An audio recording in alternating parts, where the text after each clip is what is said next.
ನೀವು ರೈತರು. ಶಾಲೆ ಅನ್ನೋದೊಂದು ಹೊಲ ಅಂತ ತಿಳ್ಕೊರಿ. ಶಾಲೆ ಅನ್ನೋದು ಏನಿದೆ ಹೊಲ, ನೀವು ರೈತರು ಅಂತ ತಿಳ್ಕೊರಿ. ಈ ಶಾಲೆ ಅನ್ನುವಂಥ ಹೊಲದೊಳಗೆ ಓದು ಬರುವ ಅನ್ನುವಂಥ ಕೆಲಸ ಮಾಡಿದ್ರೆ ನಿಮಗೆ ಜಾಸ್ತಿ ಲಾಭ ಬರ್ತೈತೋ, ಏನು ಹೊಲ ಐತೆ ಅಂತ ತಿಳ್ಕೊಂಡು ಮಕ್ಕೊಂಡ್ರೆ ಜಾಸ್ತಿ ಲಾಭ ಬರ್ತೈತೋ? ಓದಿದ್ರೆ ಬರದ್ರೆ ಅನ್ನುವಂಥ ಒಂದು ವ್ಯವಸಾಯ ಮಾಡಿದ್ರೆ ನಿಮ್ಗೆ ಲಾಭ ಬರ್ತೈತಿ. ಹೊಲ ಐತಿ ಬಿಡು, ತಾನ ಬೆಳಿತೈತಿ ಬಿಡು ಅಂತಂದ್ರೆ ಬೆಳಿತೈತೇನು ಹೊಲ? ಆಮೇಲೆ ಹೊಲದೊಳಗೆ ಜಾಸ್ತಿ ದುಡಿದ್ರೆ ಲಾಭ ಬರ್ತೈತೋ, ಕಡಿಮೆ ದುಡಿದ್ರೆ ಲಾಭ ಬರ್ತೈತೋ? ಹೌದಿಲ್ಲ? ಮತ್ತೆ ಈಗ ಹಂಗಾರೆ ಇದ್ರೊಳಗೆ ಉದಾಹರಣೆಗಾಗಿ ಇವ್ರಿಬ್ರು ರೈತರೀಗ, ಹೌದಾ? ಈಗ ನೀವಿಬ್ರು ರೈತರು, ಇವ್ರೀಗ ಹೆಚ್ಚಿಗೆ ದುಡಿತಾರೆ.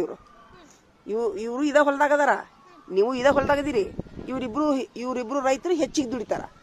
ವರ್ಷದ ಕೊನೆಗೆ ಇವ್ರಿಗೆ ಲಾಭ ಬರ್ತೈತೆ, ನಿಮ್ಗೆ ಲಾಭ ಬರ್ತೈತೋ? ಈಗ ಎಲ್ಲರೂ ಈಗ ದುಡಿತೀರಾ.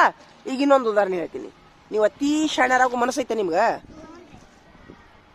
ಭಾಳ ಶಾಣ್ಯರಾಗೋ ಮನಸ್ಸೈತೆ. ಅದಕ್ಕೇನು ರೊಕ್ಕ ಕೊಡಂಗಿಲ್ಲ, ರೂಪಾಯಿ ಕೊಡಂಗಿಲ್ಲ, ಫ್ರೀಯಾಗಿ ಶಾಣ್ಯರಾಗ್ಬೇಕು ನೀವು. ಯಾರಿಗೆ ಮನಸ್ಸೈತೆ ಫ್ರೀಯಾಗಿ ಶಾಣ್ಯರಾಗಕ್ಕೆ? ಹಾಂ, 1 ರೂಪಾಯಿನೂ ಕೊಡಂಗಿಲ್ಲ. ಹಂಗೆ ಶಾಣ್ಯರಾಗಬೇಕಂತಂದ್ರೆ ಕೆಳಗೆ ಕೈ ಇಳಿಸ್ರಿ. ಈಗ ಇನ್ನೊಂದು ಉದಾಹರಣೆ ಹೇಳ್ತೀನಿ. ಈಗಿದು ಶಾಲೆ ಅನ್ನೋದು ಒಂದು ಮುತ್ತು ರತ್ನಗಳ ಒಂದು ಸಮುದ್ರ ಅಂತ ತಿಳ್ಕೊರಿ. ಶಾಲೆ ಅನ್ನೋದೇನು? ಮುತ್ತು ರತ್ನಗಳ ಒಂದು ಸಮುದ್ರ. ಇದು ನೀವೇನು ಮಾಡಕ್ಕೆ ಬಂದಿರಿ? ಈ ಸಮುದ್ರದೊಳಗೆ ಮುತ್ತು ರತ್ನ ಅನ್ನುವಂಥ ಅಭ್ಯಾಸವನ್ನು ತುಂಬಿಕೊಳಕ್ಕೆ ಬಂದಿರಿ. ಏನು ಮಾಡಕ್ಕೆ ಬಂದಿರಿ? ತುಂಬಿಕೊಳಕ್ಕೆ ಬಂದಿರಿ. ತುಂಬ್ಕೊಳಕ್ಕೆ ಬಂದವರು ಬೊಗಸ್ಯಾಗ ತುಂಬ್ಕೊಳ್ಳೋದಂತಂದ್ರೆ ಮನೆ ಕೆಲಸ ಮಾಡಂಗಿಲ್ಲ, ತತ್ತಿ ಉಣ್ಣೋದು, ಆಟ ಆಡೋದು, ಹೋಗೋದು. ಇವರು ಬೊಗಸ್ಯಾಗ ತುಂಬ್ಕೊಳ್ಳೋರು.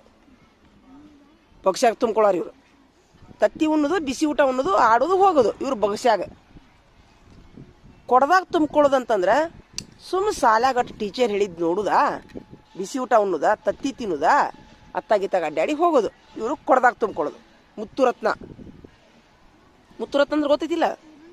ಬೆಲೆ ಬಾಳು ವಜ್ರವು ಇಡುರವು. ಇದು ಅಭ್ಯಾಸನೂ ಹಂಗ. ಮತ್ತೆ